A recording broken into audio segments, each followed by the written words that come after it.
여러분들의 테이스팅입니다. 저는 이렇게 매대에 진열하고 날 뿐입니다. 첫 번째 책은 오렌지와 빵칼입니다. 이 책은 되게 유명한 SF 소설이고요. 지금 뭐 어디 서점에 가도 매대에 다 있을 것 같아요. 되게 유명한 책이라서 일단 표지가 예쁘잖아요. 이것도 잘 나가는 소설에는 이유가 있겠지요. 재밌습니다. 왜 재밌냐면 어떤 카타르시스가 느껴지기 때문이에요. 이 책이 통제와 자유에 대해서 얘기를 하거든요. 신영철 선생님의 정확한 사랑의 실험이라는 책이 있는데요. 거기서 그런 말이 있어요. 타인은 단순하게 나쁜 사람이고 나는 복잡하게 좋은 사람이라고 모두들 믿는다고. 근데 이 말의 근간을 좀 돌이켜보면 그런 의미가 내포되어 있는 것 같아요. 어떤 악인이라고 하더라도 나는 좀 좋은 사람이고 싶어. 이런 마음은 모두에게나 있겠죠. 그럼 또 반대로 얘기해볼까요? 너무 좋은 사람에게는 나 좀 나빠지고 싶어. 이런 욕망이 있을 거란 말이에요. 그 욕망에 대해서 얘기를 하는 소설입니다. 이 책은 원래 유치원 교사인 여기 오영아라는 주인공이 나오고요. 오래 사귄 남자친구가 있어요. 근데 은주라는 엄청나게 도덕적인 친구도 있어요. 은주가 어떤 애냐면 막 기후환경 조약 막 이런 거에서 맨날 항상 동의해달라, 서약을 해달라고 링크를 보내고 항상 비건 빵집에서 식사를 하고 예컨대 그러니까 PC라고 하는 정치적 올바름이라고 하는 그런 게 강한 친구예요. 근데 대신 그 은주가 영아에게 항상 그런 말들을 하죠. 너 왜 이런 거 안 해? 이런 거 나를 위해서 기부하지 않아? 아니면 너 이런 세상에서 결혼이라는 가부장제를 강화하는 그런 제도에 동참할 거야? 이렇게 얘기하기도 해요. 주인공 영아가 되게 부담을 느꼈었나 봐요. 그래서 영아는 자기가 생각하기로는 나는 원래 이런 사람은 아닌데 모두에게 밉보이고 싶지 않아서 이렇게 착하게 살고 있는 것 같다 라는 생각을 많이 합니다. 그래서 그게 티가 났나 봐요. 원래 꼭 참고 있는 사람은 티가 나잖아요. 그래서 자주 가는 비건 빵집의 사장님에게 제안을 받습니다. 너 자유롭게 살 수 있는 시술이 있다는데, 행복하게 살 수 있는 시술이 있다던데, 이런 식이에요. 그래서 영아가 뚜벅뚜벅 그 연구소로 찾아갑니다. 그래가지고 전두엽에 혹은 대뇌피질이었나? 어떤 시술을 받아요. 영아의 인생이 완전히 바뀝니다. 한 3주 정도 효과가 지속된다고 하는데 남의 불행을 보고 비웃게 돼요. 잔혹한 기사들 보고 막 웃게 되고 사람들에게 욕도 서슴지 않게 하고 유치원 교사인데 나쁜 이야기를 아이들에게 하곤 해요. 그런데 이제 영아의 삶에 대해서 저 사람 어떡해, 저러면 어떡해, 저러면 안 되는데 막 이런 생각이 들어요, 사실은. 근데 영아는 자기가 완전히 새로운 삶을 살고 있다고도 느끼고 이러면 안 된다는 마음도 공존해요. 근데 그런 생각들 하잖아요. 사무실이나 직장에서 누구나 한 번쯤은 미친 사람인 척하고 다 뒤집어 버리자 이런 생각 하잖아요. 그래서 그런 마음이 실제가 된다면 어떨까? 라고 이 책의 저자가 아마 생각을 해봤던 것 같아요. 그래서 이 책을 느끼고 카타르시스를 느낀 사람이 많았다고 하고 징그러운 쾌감? 환희? 이런 게 확실히 있는 것 같아요. 그래서 그것들이 굉장히 재밌게 읽힐 책이고 나 좀 너무 착하게 사는 것 같아 이런 생각을 하시는 분들이 있으면 억압된 심정이 있다면 더 재밌게 읽은 소설이기도 합니다. 이 책의 한 문장 먼저 읽어드릴게요. 수많은 옐로 카드들을 한꺼번에 날려줄 레드 카드를 원한다. 구차하게 노란색으로 채워진 나를 보고 좌절할 바에야 단 하나의 거대한 레드 카드를 받겠어. 연쇄적으로 이어졌던 선택지들이 어떤 모습이었는지 사람들이 생각조차 못하도록 하자. 그럼으로써 나는 과거의 무수한 나를 해방시킨다. 168쪽에 있는 말입니다. 두 번째 책은요, 시드니 가브리엘 콜레트의 쉘이라는 책입니다. 책 표지가 일단 아주 예쁘지요. 이거는 약간 녹색광선 출판사의 시리즈고요. 저는 사실 녹색광선의 이 표지가 천 커버 같은 걸로 되어 있는데 이 커버가 너무 마음에 들어서 거의 모든 전권이 있습니다. 새로 나오면 또 사는 편이고요. 가브리엘 콜레트는 프랑스의 아주 유명한 작가이고요. 이 작가는 사실 여자가 글을 쓰는 것이 좋게 보이지 않았던 때에 태어났어요. 그래가지고 20대 초에 결혼한 남편에게 자신의 글을 빼앗겨서 이름을 빼앗기기도 했던 여자입니다. 그래서 당시에 통속적인 소설의 규범을 완전히 거부하는데요. 자신의 이름을 쓰면서 영화로도 있어요. 그 키이라 나이틀리가 주연을 했는데 콜레트라는 영화로 있을 거예요. 꽤 재밌고 당시에 저런 여자가 이런 생각을 할 수 있는 책이고요. 영화이고요. 그래서 그것 또한 재밌게 봤던지라 추천하고 싶고, 마르그리트 듀라스, 프랑스와즈 사각 같은 되게 유명한 작가들이 있잖아요. 작가들에게 꽤나 많은 지대한 영향을 주었던 작가 중에 하나입니다. 셰리는 콜레트의 일단 대표작이고요. 한국에서 셰리라는 책이 왜 빨리 안 나왔을까라고 생각을 해보면 중년 여성의 욕망을 다룬 책인지라, 그리고 좀 금기된 욕망 같은 부분이 커서 나오기 좀 애매했나봐요. 그래서 프랑스에서 유명한 소설임에도 불구하고 번역되어서 나오지 않았다가 최근에 나왔던 소설입니다. 왜 고저극 소설이냐? 제가 이 표지에 맞춰서 빨간 옷을 입었는데 49살인 중년 여성이 친구의 아들과 사랑을 하는 이야기입니다. 약간 근친상간적인 욕망인 서술도 많이 나오고요. 그 달아오른 표현 같은 것들이 사실 직설적이에요. 엄청 직설적이라서 근데 그 사랑에 대한 욕망에 대한 어떤 서술이 너무너무 아름다운, 그래서 거부할 수 없는 어떤 관능적인 세계가 분명히 있어요. 이름의 뜻인 어떤 샤히라고 하는 이 말은 원래 프랑스어에서 자기야라는 뜻이고, 아들인 그 아이에게 셰리라고 나오는데요. 저는 이 샤히의 얼굴에 대한 표현이 굉장히 아름답습니다. 얼마나 아름답냐면 엄청난 미남자라고 나오고요. 너무 지극하다는 인상을 받았는데, 왜 지극하다는 인상을 받았냐면 약간 리디북스 혹은 웹소설에서 남자 주인공을 하는 사람의 아름다운 묘사를 할 때 한 2, 3페이지를 할애하잖아요. 그런 것처럼 거의 한 10페이지 이상 막 계속 그 남자가 얼마나 잘생기고 예쁘고 한떨기 물망울초 같은지 그런 것들에 대해서 되게 기술되어 있어요. 근데 이 둘 사이가 안 되는 이유가 있어요. 원래 재밌는 소설에는 그런 것들이 등장을 하죠. 셰이의 어머님이, 플로 부인이 셰이를 약혼을 시켜버립니다. 그러면 어떻게 될까요? 이 둘의 관계는, 이 파국적인 관계 어디까지 갈까? 그런 재미로 볼 수 있고요. 내가 진짜 아름다운 사람 혹은 나의 소중한 것을 잃어버릴 때 어떤 문장을 쓸 수 있는지, 그런 것들에 대해서도 되게 아름다워서 좋고요. 사실 저는 이 책이 정말 고자극 만화로 재밌는 것 같아요. 이래도 돼에서 좀 적합한 것 같은 느낌? 사실 생각해보면 근데 안 될 것도 없는 게 49살과 25살의 남자거든요.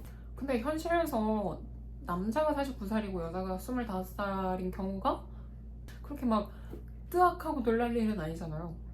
그런데 여기서 성별을 좀 바꿨다는 이유만으로 우리가 뜨악하고 놀랄 만한 일이 된다는 게 좀 신기하죠. 그래서 딱히 생각해보면 거부감을 느낄 것도 없는데 콜레트가 굉장히 관능적으로 써서 보는 내가 이래도 돼라는 생각이 들게끔 하는 소설입니다. 그래가지고 전부 욕망에 관한 서술이라 그런 것 같아요. 이 책의 한 문장도 제가 읽어드릴게요. 나의 가엾은 셰리, 생각하면 재미있어. 너는 쇠락한 늙은 연인을 잃음으로써, 나는 스캔들급의 젊은 연인을 잃음으로써 우리는 우리가 소유했던 세상에서 가장 명예로운 것을 잃었으니 말이야. 161초입니다. 세 번째 책은 캐나다 작가인 메리언 엥겔의 나의 곰입니다. 나의 곰은 어떤 책이냐면 정말로 나의 곰을 사랑하는 이야기예요. 곰 사랑. 곰을 사랑한다는 것은 우리가 봤을 때 이건 진짜 안 될 것 같은데 라는 생각을 할 것 같아요. 이 책이 나온 지 사실 1년이 좀 넘었는데요. 언급이 안 돼서 제가 속상한 마음에 들고 온 것도 있어요. 인간 여자가 곰을 사랑하는 이야기이고요. 말 그대로 야생의 수컷 곰을 사랑하는데요. 주인공 루가 회사로부터, 직장으로부터 외딴 섬에 가라는 이야기에 제안을 받아요. 루는 그 제안을 수락을 하고요. 가서 공문서 같은 무슨 캐리 대령에 대한 어떤 조사를 해라 라는 의미로 보내졌습니다. 근데 루가 가서 맞이한 건 커다란 저택과 외딴 섬과 그리고 늙고 지친 커다란 수컷곰이 있는 저택에 들어가게 됩니다. 루가 이 집에 입성을 하고요. 저런 커다란 곰과 기거해야 한다니, 내가 저 곰과 살아야 한다니, 이런 생각을 하는 것 같은데 누가 이 수컷곰을 일단 마주보고 친해지고요. 나중에는 어떤 장면까지 나오냐면 냇물에서 서로 막 물장난을 쳐요. 물을 막 이렇게 하면서 주고받고 연인과 다름없는 모습처럼 나오기도 하죠. 루는 그 섬에 가서 그 얘기를 해요. 편지를 쓰면서 나는 이상한 감각 같은 것이 생겨났어. 새로 태어난다는 그 감각을 느껴. 라고 얘기하는데요. 이 여자가 곰과 섹슈얼적인 행동을 하기도 하고요. 근데 우리가 곰과 사랑한 이야기는 사실 신화 속에도 많이 나오고요. 뭐 단군 신화의 후손들이잖아요, 우리가 일단. 그래서 막 생각해보면 이게 그렇게까지 이해가 안 되는 감정이 아니다 라고 어느 순간에 생각이 들거든요. 그래서 이 여자가 곰을 사랑하기까지의 이 여자의 전반적인 인생에 대한 흐름과 하나 둘씩 벗겨지는 그 욕망의 실체 같은 것들이 지독히도 자기 파괴적이고요. 굉장히 이해할 만한 직한 그런 문장들 뿐이에요. 어쩌면 정말 곰이야말로 누가 사랑할 수 있는 진정한 대상이 아닐까 이런 생각도 되기도 하고요. 이성애적 사랑이라고 하는 것이 인간 여성에게 어떤 역할놀이 같은 역할을 부여하는지, 수행성을 요구하는지에 대한 재고하게끔 하는 장치인 것 같은데요.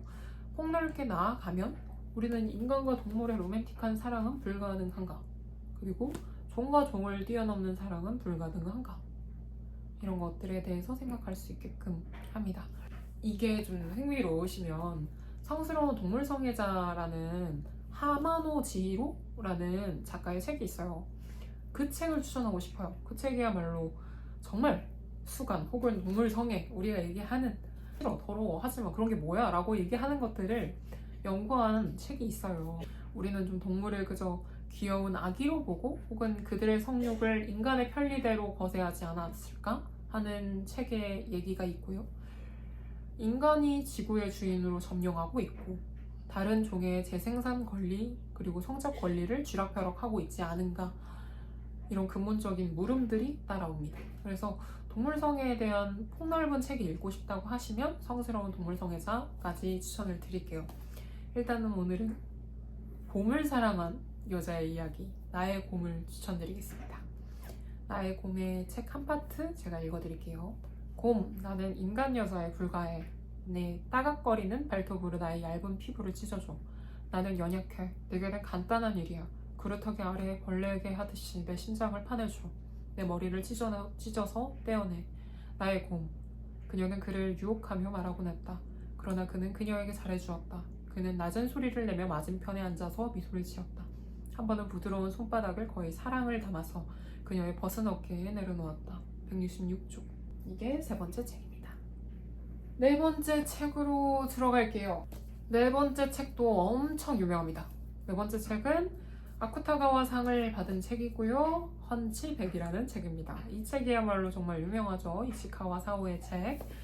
원래 헌치백은 척추장애인이라는 뜻을 가르치고 있고 폭추라는 말의 멸칭이라는 말로 쓰이기도 했어요.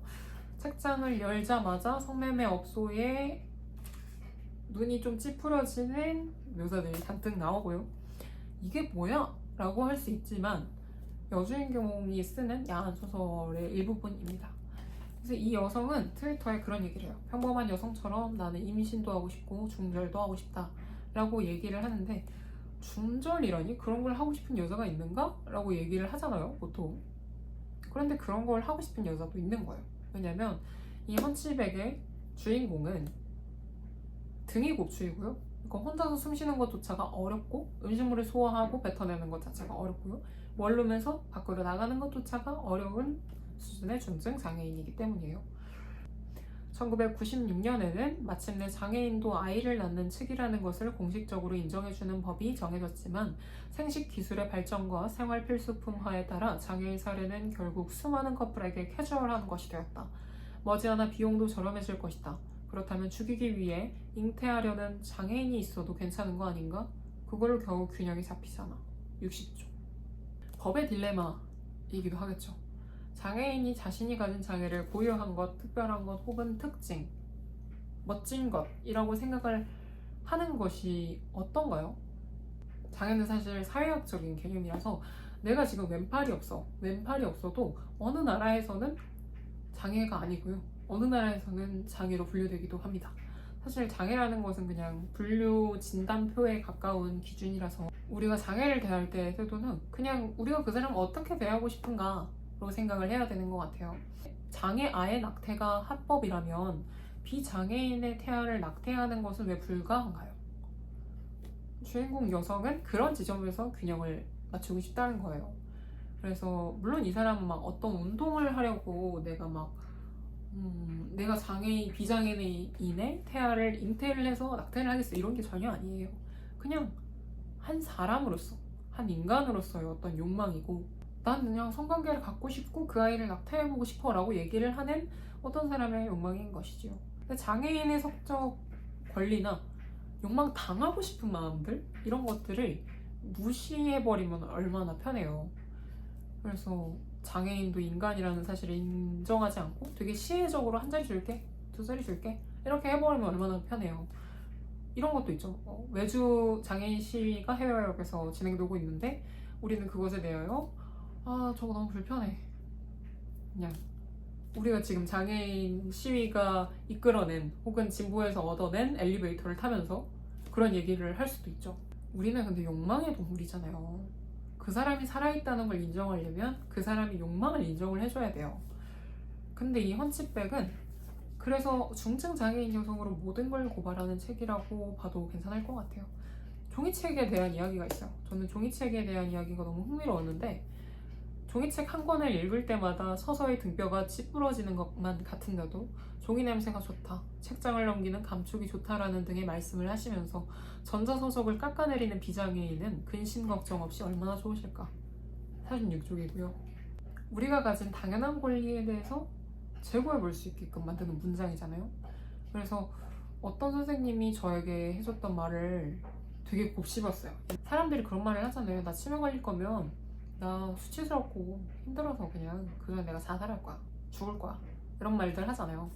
근데 그런 말을 우리가 입 밖으로 내뱉는 순간 치매 환자 혹은 치매 환자를 돌보는 사람들에게 저 사람 쓸모없는 사람이야, 저 사람 죽어 마땅한 사람이야 라고 얘기하는 거랑 똑같다는 말. 저는 그 말을 영영 잊지 않고 살려고 많이 노력을 해요. 그래서 성적인 묘사도 사실 되게 많고요. 날것의 욕망을 다루는지라 그런 책도 정말 많아요. 그런데 이런 삶도 있다는 게 우리가 문학을 보면서 해야 할 일이라고 생각을 합니다. 이래도 돼야 하는 소설에 꼭 필요하다고 생각했던 소설입니다. 헌치백. 너무 유명하지만 꼭 읽어보셨으면 해요. 언젠가는. 5번째 소설. 제가 계속 빨간색이 들어간 표지를 들고 왔잖아요. 이번에는 표지가 좀 바뀌었어요. 표지가 산뜻하지요? 초록색인데요. 치치새가 사는 숲이고요. 장진영 작가의 소설입니다. 저는 이 책을 왜 샀냐면 사람들 사이에서 호불호가 너무 극강으로 나뉘어가지고 그러면 나는 어떨까 싶어서 바로 샀는데요. 왜냐면 전 그런 걸 좋아하거든요. 화제의 책, 논란의 책 이런 것들 있으면 그냥 바로 사버리는 스타일이라서 이 이야기는 사실 좀 고민하다가 저는 마지막에 들어서야 5점을 줬어요. 왜냐하면 이 책에 대해서 설명을 하시면 이해가 되는 부분도 있고 만지고 싶지 않아 이런 생각도 들 수 있어요. 여성 청소년 소설이라고 할 수 있고요. 2000년대 어둠에쯤에 있는 화자와 현재의 화자가 계속해서 이야기가 조금씩 나오는데 어렸을 때의 이야기가 거의 많은 부분을 할애합니다. 표지가 엄청 산뜻한 것에 비하여 이야기는 엄청 추적해요. 막 젖은 미사일을 걷는 것 같아요. 왜냐면 읽으면서 저는 사실 2000년대 팬픽 느낌 되게 많이 받았어요. 일부러 그것을 노리고 쓰신 것 같아요. 평준화라는 이유로 여주인공이 제일 안 좋다고 하는 유명한 온조 중학교에 입학을 합니다. 그 온조 중학교에 초등학교 때 저 친구 너무 성숙해서 저 친구 너무 잘나서 예뻐서 눈도 못 맞았었어 하는 달미라는 친구, 너무 어른 같은 친구 있잖아요. 그 달미라는 친구와 함께 진학을 하게 됩니다. 그래서 주인공 나는 달미와 나를 끊임없이 비교하고요. 달미를 보면서 저 여자처럼 되고 싶어 이런 생각들을 많이 합니다. 근데 달미의 마음에 들기 위해서 이 내가 어디까지 하냐면요. 학교에서 장애인 친구가 있으면 그 그 학생을 괴롭히는 것에 도와주고요. 막 폭력적인 장면들도 있습니다. 근데 여러분들 아시잖아요. 청소년 여자아이들 혹은 청소년 시기의 아이들은 얼마나 폭력적인지.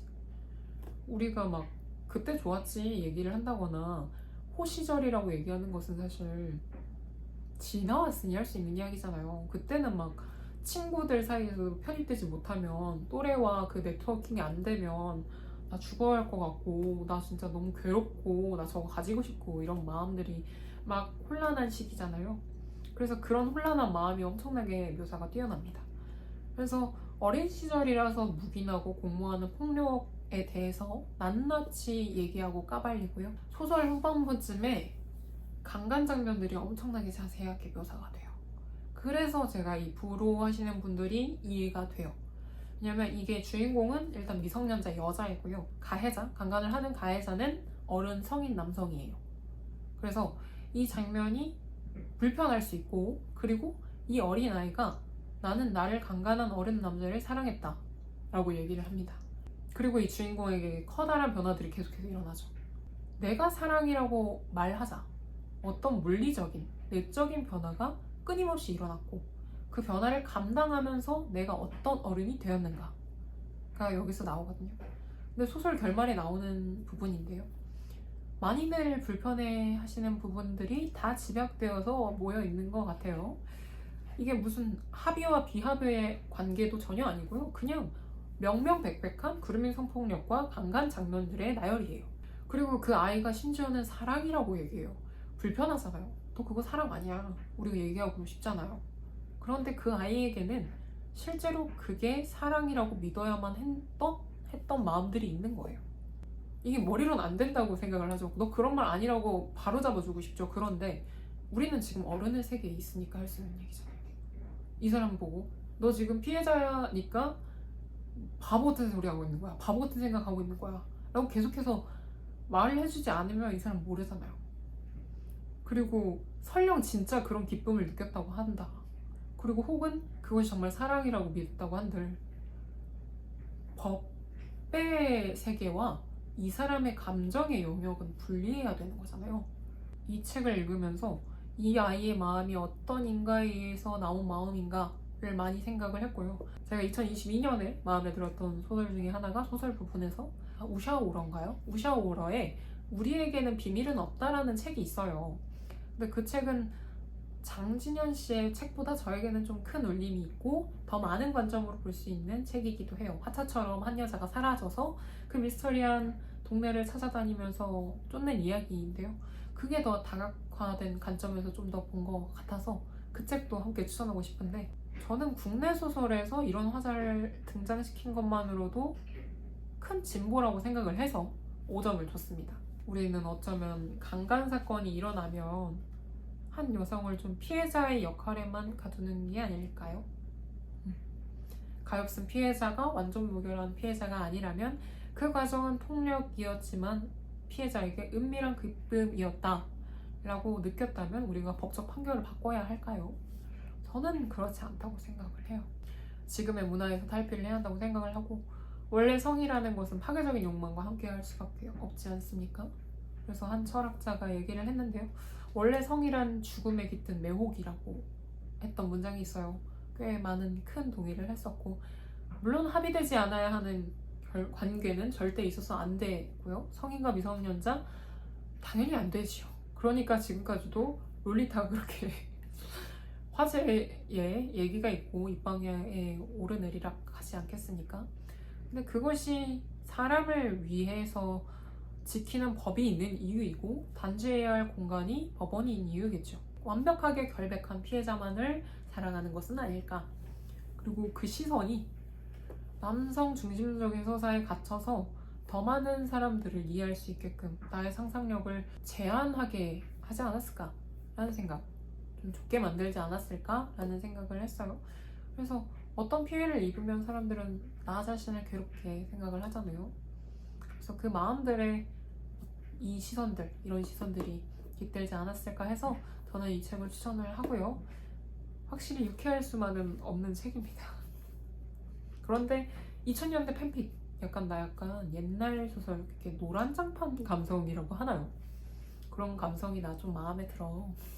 읽고 싶어. 나 그렇게 잔인하고 이렇게 나 지금 좀 이렇게 말랑말랑한 소설 말고 그런 거 읽고 싶어 하면 저는 괜찮게 읽을 수 있다고 느껴요. 그래서 모든 책이 사실 재밌으라고만 읽는 책은 아니니까요. 그래서 이런 독서도 필요하다라고 해서 이 책 추천합니다. 지치새가 사는 숲. 저도 이 책의 한 페이지 읽어드릴게요. 다행이다. 나는 사는 게 싫었지만 조금만 더 살고 싶었다. 사장님은 나를 살고 싶게 했다. 우리는 그걸 사랑이라고 부른다. 118조. 네, 여기까지였습니다. 오늘의 마라맛 불닭과 별사탕이 잔뜩 박힌 소설들의 5권 추천했고요. 저번에 댓글로 누군가가 저에게 봄에 읽기 좋은 소설 추천해달라고 했는데 제가 정말 죄송하고요. 꼭 산들바람 같은 소설 갖고 오겠습니다. 요새 사실 저에게도 좀 그런 게 좀 필요하거든요. 근데 누군가가 저에게 그런 얘기를 했는데 저희 집 책장을 딱 보고 이렇게 이런 소설들만 읽으면 안 우울해? 라고 했는데 저도 좀 그런 밝은 거 읽습니다. 그래서 언젠가 그런 밝은 소설들과 얘기와 아자자 할 수 있는 소설들, 위로 가능한 소설들도 가져올게요. 3월도 어디서든 좀 밥을 잘 먹고 잠을 잘 자시길 바랍니다. 안녕.